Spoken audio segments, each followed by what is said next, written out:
एक समय की बात है, एक छोटे से गांव में एक बच्चा रहता था। वह बच्चा बहुत ही जिज्ञासु और प्रेमी था। एक दिन वह अपने गांव के पास एक जंगल में गया। वहां उसने एक चमत्कारी पेड़ देखा। पेड़ की शाखाओं पर चमकती हुई मनचाही चीजें लगी हुई थीं।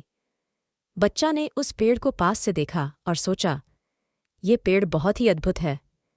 वह उस पेड़ के पास गया और एक चमत्कारी आवाज सुनी। यदि तुम मेरे इस पेड़ को पूजा करोगे तो मैं तुम्हें 3 वरदान दूंगा।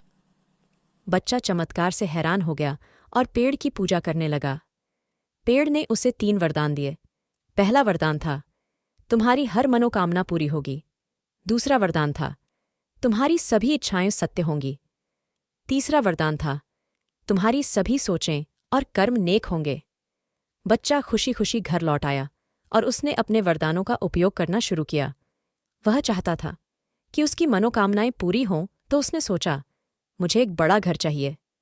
और कुछ ही दिनों में एक धनी आदमी उसे एक बड़े और शानदार घर गिफ्ट कर दिया।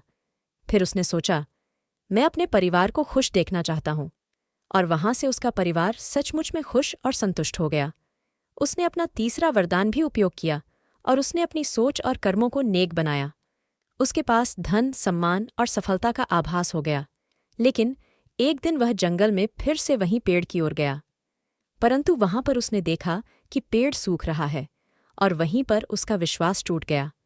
उसने समझा कि वह पेड़ अद्भुत वरदान नहीं था, बल्कि उसकी नेक सोच और कर्मों का परिणाम था। वह अब समझ चुका था कि सच्चे चमत्कार उसके अंदर हैं और वह उन्हें पहचान लेने के लिए जंगल की खोज में नहीं, अपने अंदर की खोज में जाना चाहिए। इसी तरह बच्चा ने नेक सोच और कर्मों के माध्यम से अपना जीवन सफल और खुशहाल बनाया और उसकी कहानी बच्चों के बीच में एक शिक्षाप्रद संदेश के रूप में प्रसारित हो गई। धीरे धीरे सभी लोगों ने जाना कि वास्तव में सच्चे चमत्कार वहां नहीं, बल्कि हमारी नेक सोच और कर्मों में छिपे होते हैं।